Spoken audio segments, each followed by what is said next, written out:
Mida na go fax. Ah, bandeko. Internet eza na makambo. Mida na go fax. Nokwa bana. Awa makambo nokwa bana te. Bandeko. Mida na go fax. Te makambo eza. Go fax. Lelo pe eza te o pasi pe mawa. Lelo eza bongo te. Mida na go fax. Bandeko. Tikana kine mbala moko. Droite au beat. Mbote ba papa, ba mama, bandeko. Mbote barando na barandonete. Mbote batoyo balingaka rando na ba oyo balingaka rando te. Mbote ba jeune garçon na ba jeune fille. Mbote bana mike na ba bébé. Mbote ba Sainte Honorite, Sainte Thérèse, Sainte Ingrid Kabongo. Bandeko. Nalobi na bino na kende droit au but. Ndenge wana te. Bon. Esengaka nanu fo ko dribble no? O dribble moke, si moke droit au but. Po droit au but, fona koma. Parce que likambo penza. Eza ko likambo te. Eza kabamba kata likambo. Go fax. Go fax moko fona loba bien. Go fax o penza ya Rose Bombo. Wazaka na Maroc. Ye wana. O babengaka papi mboma de la presse. Ye wana. Go fax mosusu te. Nakanisa na explica ngo bien. Po ko koma o. Eza go fax mosusu. Non.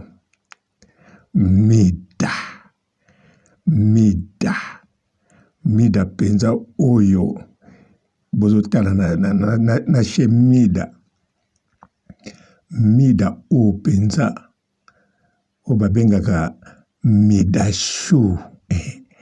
Lelo awa. Makamba kisimbi zate. Lelo penza fo bongsango. Mida show. Bandeko.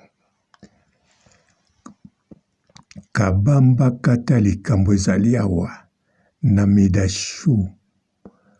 Mida.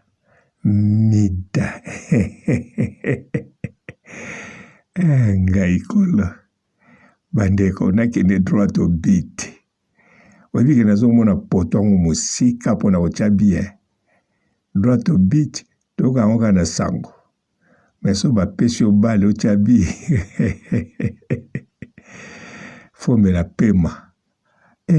Loba fozala Mbappé. Ozala na mbangu ndenge mwana. Lokola cheval. Bon. Nakende droit au but bandeko. Nazwa bino tembele te. Ndenge wana te. Po bino bisika boza. Miteme ko tia duku. Ngape muteme chagi duku. Memi tisi koyo. Ngamu na ulobango. Memutema duku. Boyoka mida. Abengaka go fax. Nokwa bana. Menokwa bana wana. Kinia. Muta bengaka nokwa bana. Nandenga solo. Ezakaka. Rose Bombo. Go fax azapenza. Nokwa bana. Memida. Tetolongwa makama nokwa bana. Nakende penza droite au but. bandeko bozomona Gofax boyebi bien azala na la Chine azlongwaki meti sikoyo aza toujours na relation bien na Karine Mokonzi aza pe na relation bien na Mia Temo wana po bo comprendre muke po tango na kokota na likambo yango bo comprendre boyebi Mida abima kofinga kaka Karine koloba mabe ya Karine lelo bakomi na 3000 euros salaire ya liboso alizwi na vi na ye kaka na kombo ya Karine. Alors likambo yango tokeo nakomi pembe na poto Gofax na Mida la Taylor. Bandeko te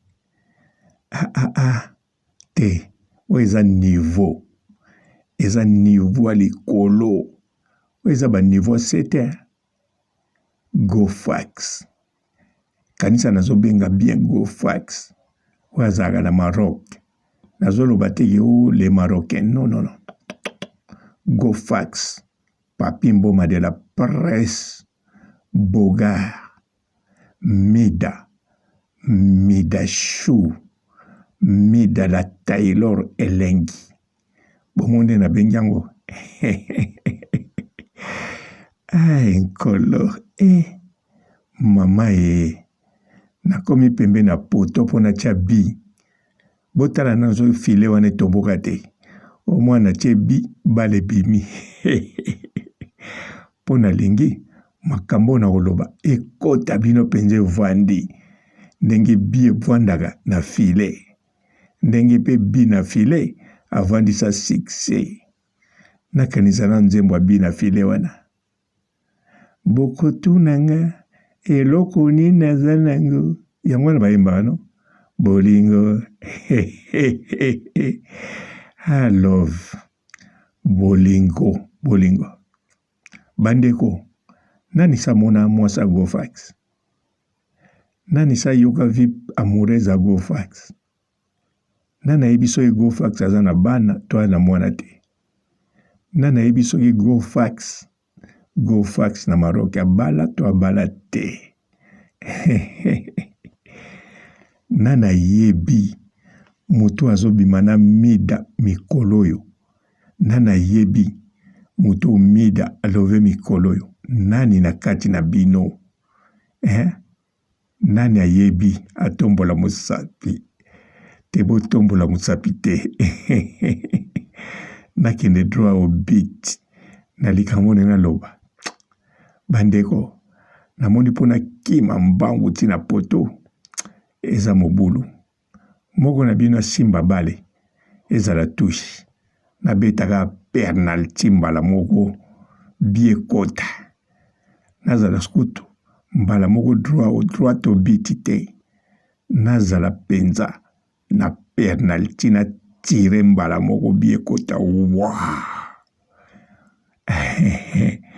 Gofax Papi Mboma de la presse Mida Chou Mida la Taylor elengi te soki Mida salaki video turoyo atamboli adendi et je marche et je dende Mida salaki yango te po bato batala kaka te asalaki yango na tina yango yangoyo botelanga bale wana liboso ya poto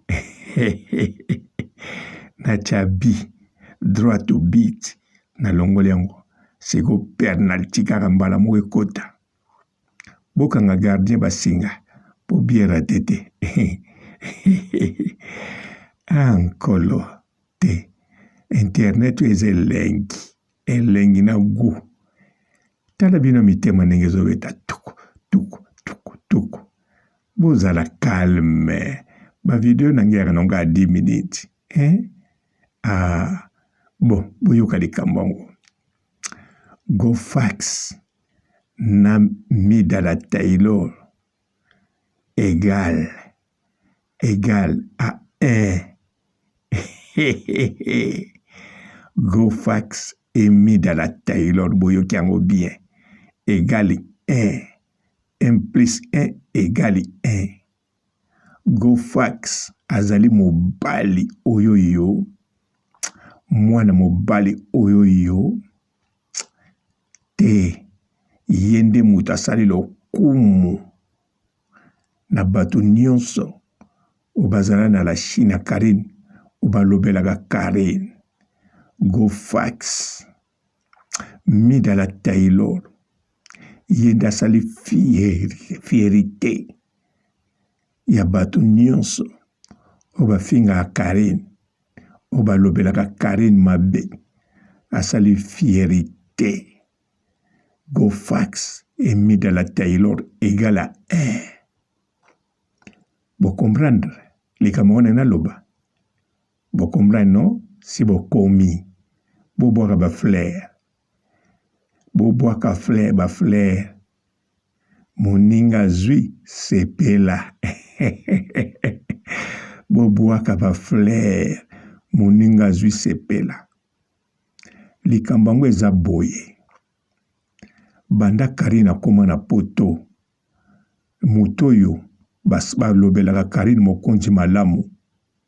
Mutoyo abimi meilleur ti lelo aza ya kofulama makasi eza GoFax. Banda Karine ya na poto. Ye mutu asalaka baview ebele. Ye mutu aza na bafanatique ebele. Ye mutu balingaka makasi na bato ebele. Po aza somo GoFax. Donc na bato nyonso banda Karine ya poto o balobelaka Karine bakumisaka Karine ata ya longwa mais oyo afulami makasi eza GoFax. En plus na tamoke akoma na niveau moko ya kosakana te. Na bato bafingaka Karine banda Karine akoma na poto moto afulami makasi asali succès na ndenge ya kosakana te ezali Midala Taylor. Mida komi na niveau moko en tout cas nyonso eza fierité ya Karine mokonzi la baronne. Bandeko émission o ezali poto ndima Karine mokonzi en tout cas afulaka kaka. Banda abanda tina mokula lelo eloko ayebi ezaka kofula. Afula se kofula. Afula GoFax. Afula bato ebele. Afuli susu Mida. Ba meilleur internet. O lelo na ba direct na ba live. Baso tondisa bato. Baza na bato ebele balingaka bango. Ezakaka. Bon, bazali ebele. Mais ba numéro 1. Côté bato balinga Karine bakumisa Karine eza GoFax. Côté ba oyo bayinaka Karine binemi eza Mida. Bandeko likambango yango wana.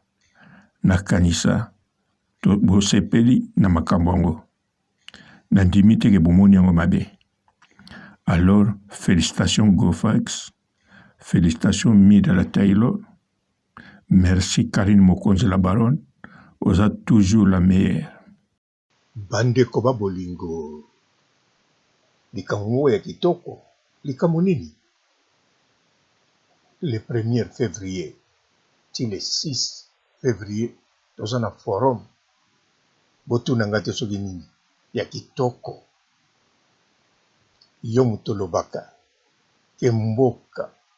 Secteur nyonso. Ba okipango na bapaya.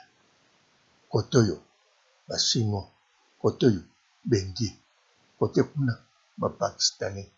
Alors, yaka na forum le 1er février, till le 6 février 2022. Kuna, okoya na compétence na yo, okoya koloba. Po makambo na yo, ekokoma. Paya nani? Fati Beton. Tala yo, ozoloba, papa robo, olie yango longoli masque. Mais yo pe yaka na compétence na yo, yaka koloba na forum. Les premiers ti les 6 yo pokolia. En plus, bandekono tangu tokozwa ba secteur wana bakoteka susu lopango te, mais soko yete bapaya bazwa toujours na secteur wana bandekono bakende bwaka ngunda wapi na kanku popoto ekangami. La décentralisation, nous avons passé en revue la cartographie du pays. Il y a plusieurs opportunités d'investissement dans notre pays, dans tous les coins du pays, dans nos entités territoriales décentralisées.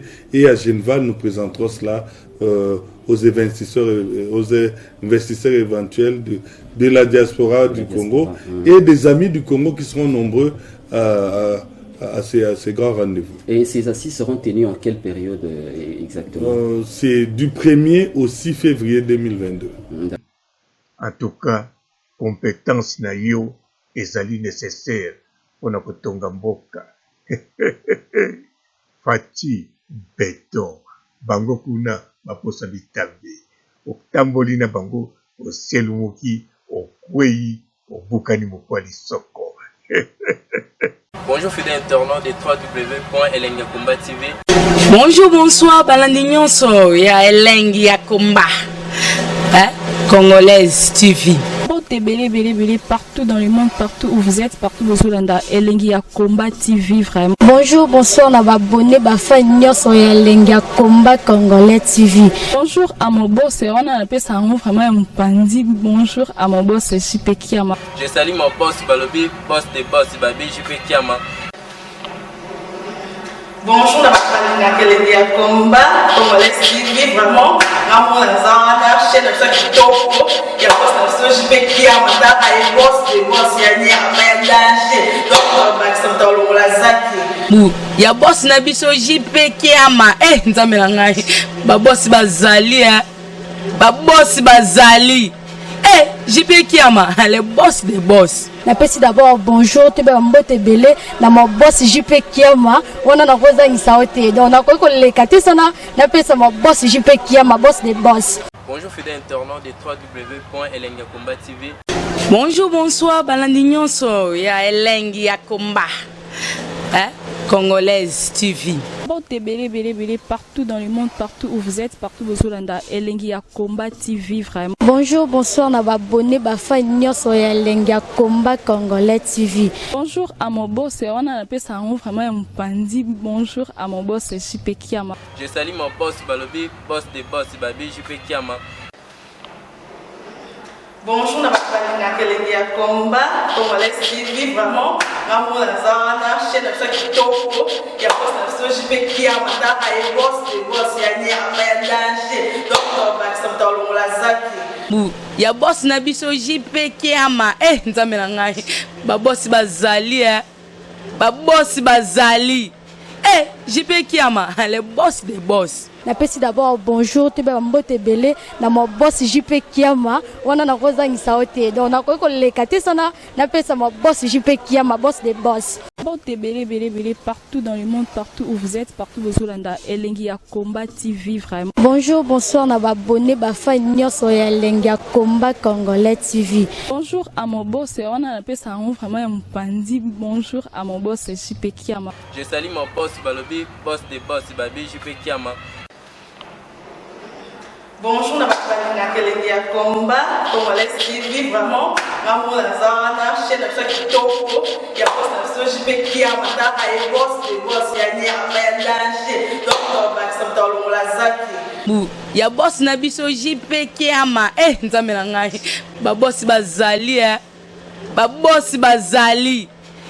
JP Kiama, le boss des boss. Napesi d'abord bonjour, te ba mbote belé na mo boss JP Kiama. Wana na koza ngisaote. Donc na ko lekate sana napesa mo boss JP Kiama, boss des boss.